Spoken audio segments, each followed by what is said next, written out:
थोड़ी सी प्रॉब्लम आ गई थी, ठीक है। एक बार आप लोग फिर से मिला लेंगे कि 5 नंबर जो क्वेश्चन है, यानी 5 नंबर क्वेश्चन की पीर पंजा श्रेणी में पाई जाती है। तो यहाँ तक हम लोग का डिस्कशन बिल्कुल हो चुका था, ठीक है।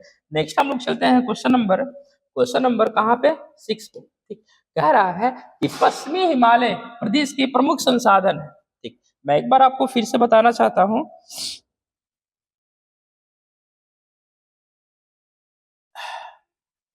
चलिए नेक्स्ट आते हैं। कह रहा बाबू पश्चिमी हिमालय, आप एक बार फिर से देखिएगा, ये क्या है, ये भारत का नक्शा है, ठीक। भारत का नक्शा आप भी थोड़ा बनाना सीख ले, यार मेरा अभी उतना फिनिशिंग है नहीं, ठीक है, मेरा उतना फिनिशिंग है नहीं। चलिए, ये भारत का नक्शा है। तो भारत के नक्शा में मैं ये बताना चाह रहा हूँ, ये है, ठीक, कि आपका जो हिमालय है वो बिल्कुल ये है, हिमालय बिल्कुल ये है।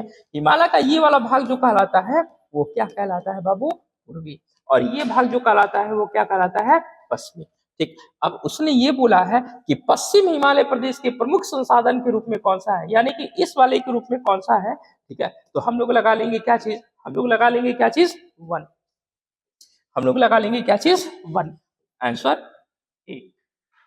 चलिए ठीक है, आगे रिपीट करते हैं। हिमालय की, हिमालय कहने से ज्यादा बेटर है कि मैं ये कह दूं।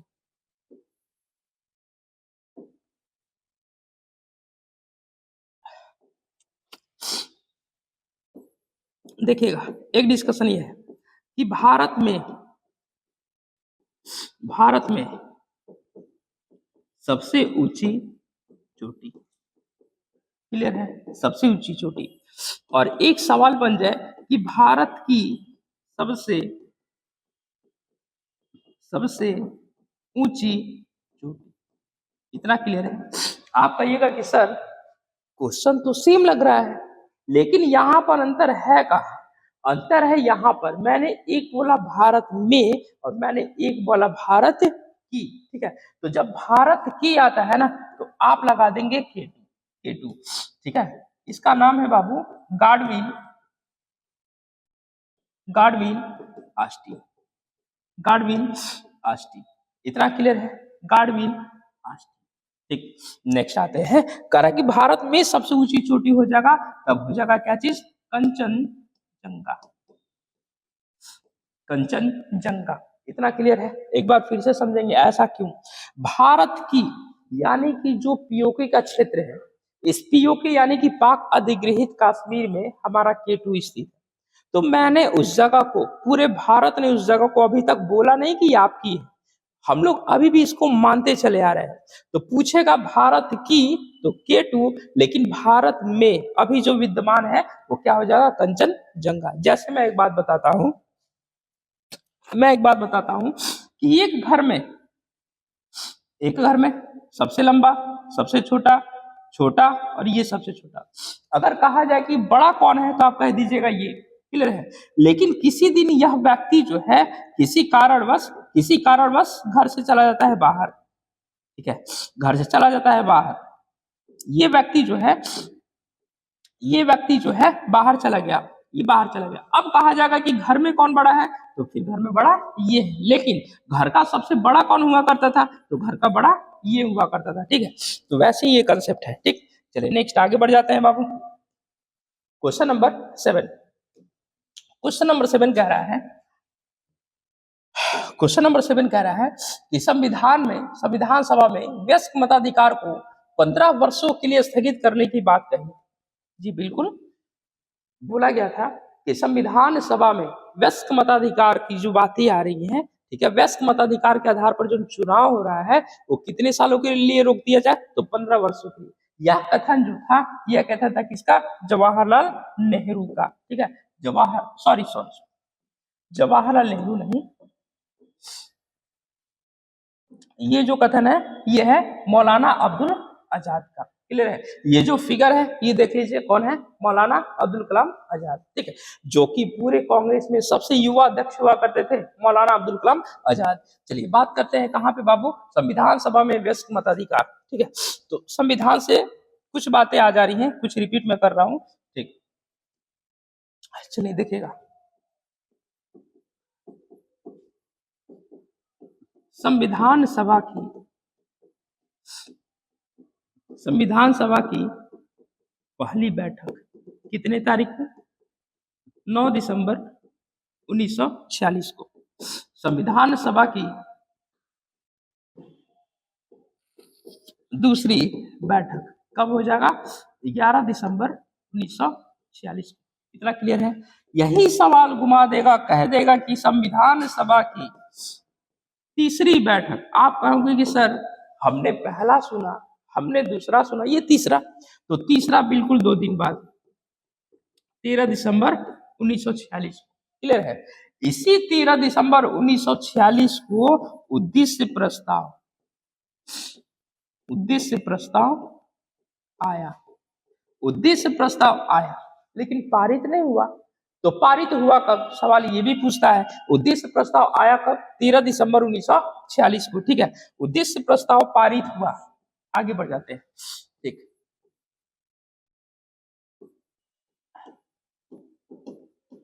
उद्देश्य प्रस्ताव पारित हुआ। उद्देश्य प्रस्ताव पारित हुआ कब हुआ? 22 जनवरी 1947 को। इतना क्लियर है? 22 जनवरी 1947 को। चलिए अब आ जाते हैं। अब आते हैं हम लोग का मेन टॉपिक। मेन टॉपिक देखिएगा, संविधान सभा का चुनाव। संविधान सभा का चुनाव, इतना क्लियर है? तो संविधान सभा का चुनाव कब होगा? जब इसको क्षेत्र का पता चलेगा तब। तो जब ये पता चलेगा कि कितना क्षेत्र है, तो सबसे पहले मैं ये बता दूं कि इसको बांटा गया था कितने क्षेत्रों में? 3 क्षेत्रों में। कौन कौन सा है? तो एक है बाबू ब्रिटिश प्रांत, ठीक। फिर कौन सा है?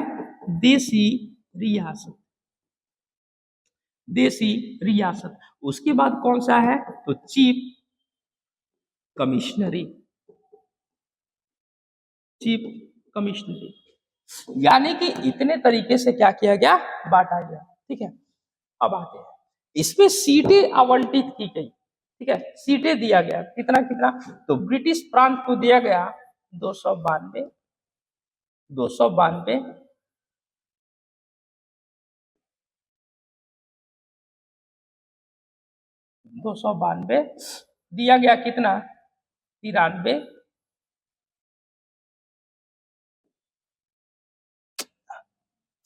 दिया गया कितना? 93। और इसको दिया गया 4।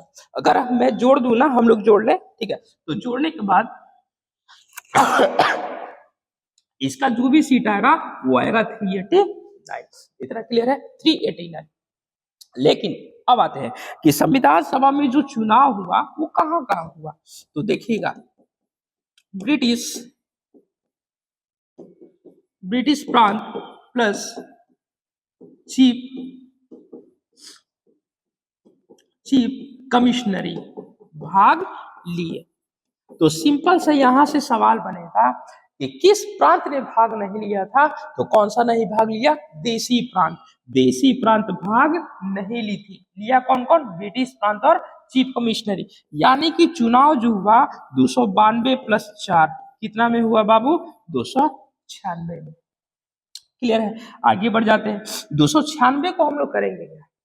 296 को हम लोग पार्टी के आधार पर बांटेंगे। कैसे कैसे? तो देख लीजिए, ये पार्टी बटी 296 में।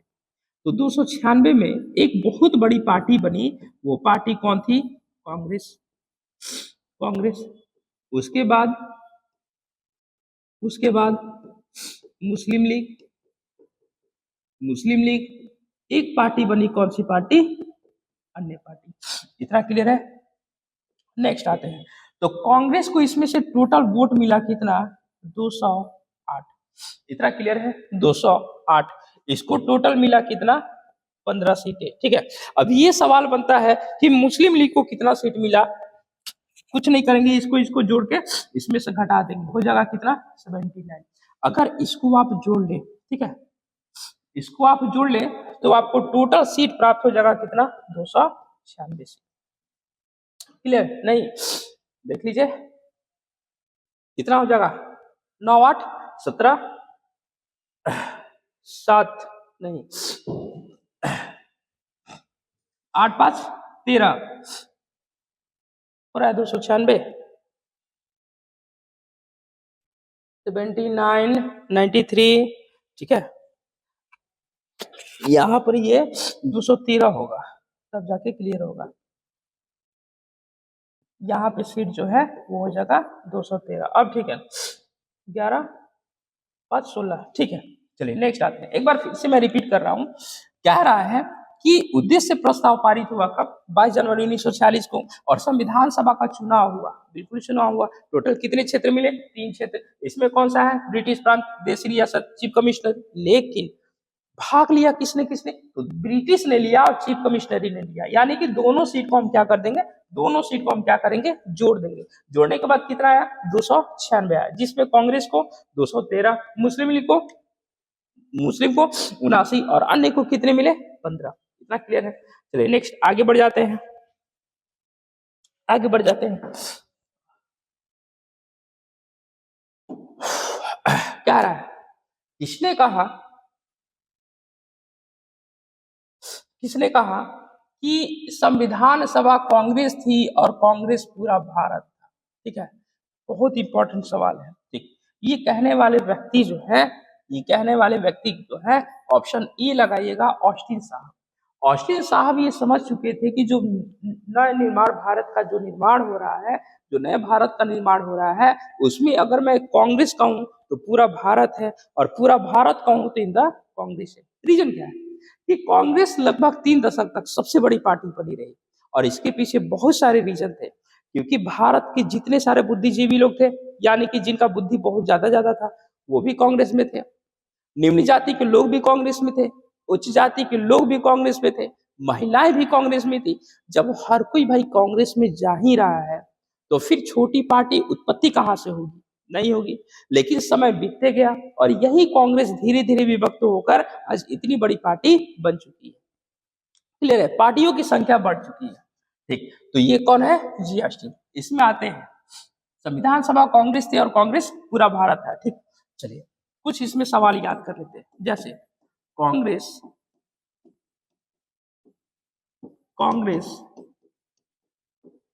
पार्टी का कांग्रेस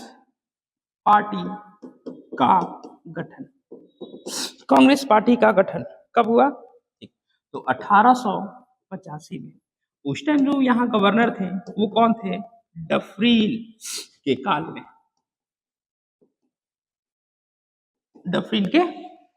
इतना क्लियर है। अब आते हैं कांग्रेस के बारे में कथन।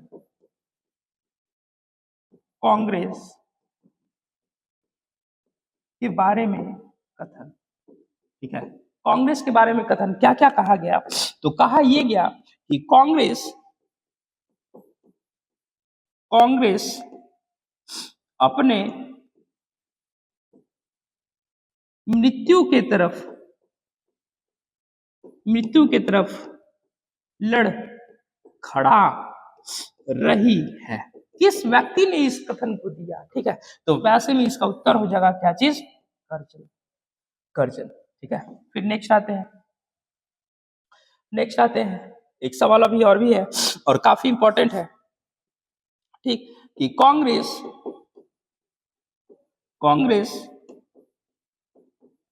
3 दिनों की तमाशा है।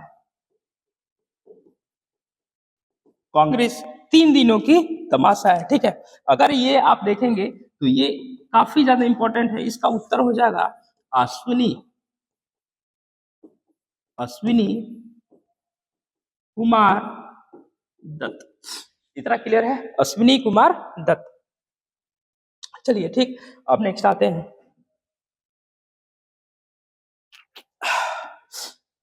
ठीक है, 9 नंबर क्वेश्चन कह रहा है कि भारतीय संविधान सभा में कुल कितनी महिलाएं थी? लेकिन मैं एक इंपॉर्टेंट बात ये भी बता दूं कि आप जो ये फिगर देख रहे हैं ये किसका है?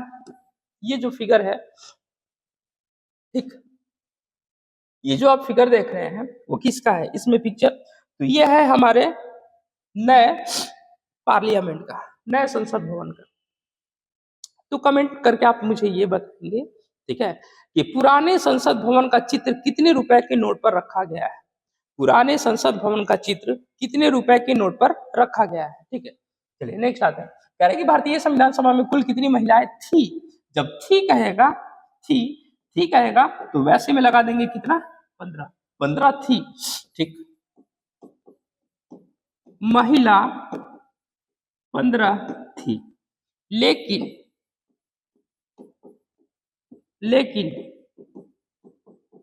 हस्ताक्षर करते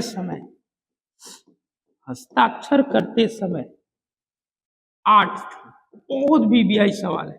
जिस दिन हस्ताक्षर का ये प्रोसेस चल रहा था ना, उस दिन इनकी उपस्थिति जो थी वो कितनी थी, नॉर्मली 8 थी। ठीक, चलिए आगे बढ़ जाते हैं, देखिएगा। कांग्रेस में शामिल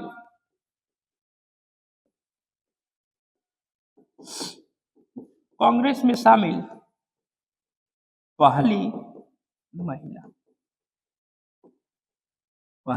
महिला कौन।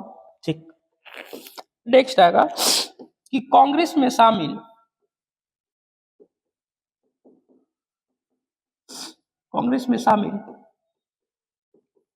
पहली भारतीय महिला यहाँ पे कौन थी भाई।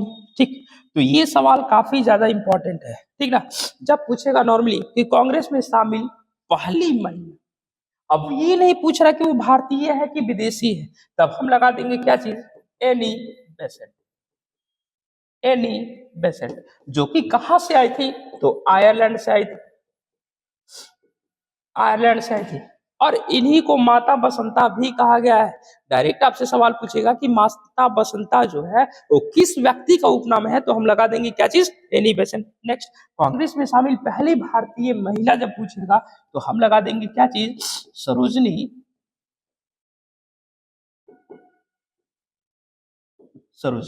नायडू। इतना क्लियर है। चलिए नेक्स्ट आते हैं।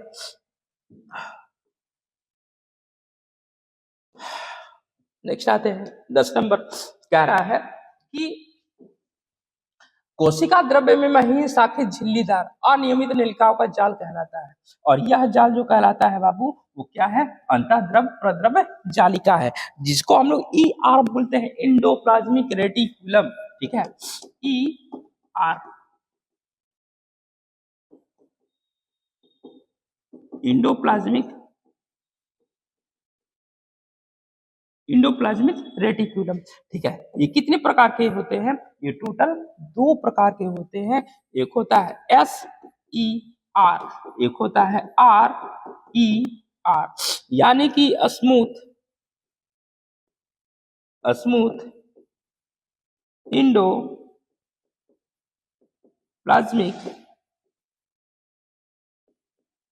रेटिकुलम। ठीक, और इसका होता है रफ इंडोप्लाज्मिक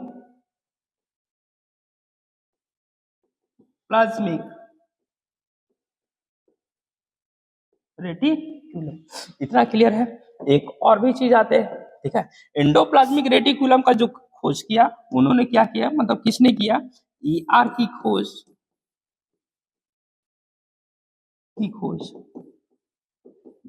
क्लाउड एवं पोर्टर द्वारा।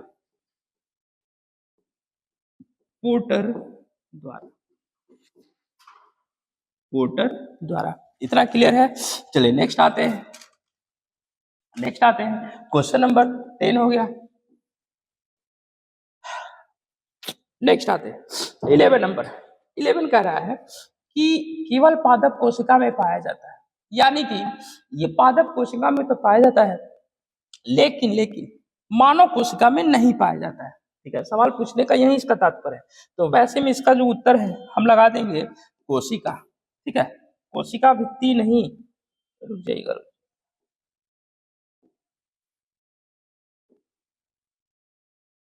इसका जो उत्तर हो जाएगा ये लगाएंगे सभी। ठीक है, लगाएंगे सभी। ठीक, क्या रहा है, केवल पादप कोशिका में पाया जाता है, कोशिका भित्ति भी पाई जाती है, लवक भी पाया जाता है और रिक्तिकाएं भी पाया जाता है। आपको पता होना चाहिए कि मानव को पादप से अलग करने का काम ये कोशिका भित्ति ही करती है। क्योंकि पादप में कोशिका भित्ति तो है, जबकि मानव में कोशिका भित्ति नहीं। लवक का मतलब होता है जो पौधे को रंग देते हैं, ठीक है, लेकिन हमारा रंग निर्धारित करता है ये किस चीज पर, ये होता है मेलानिन। मेलानिन देखिए मैं लिखवा ही दे रहा हूं कि मानव का रंग निर्धारण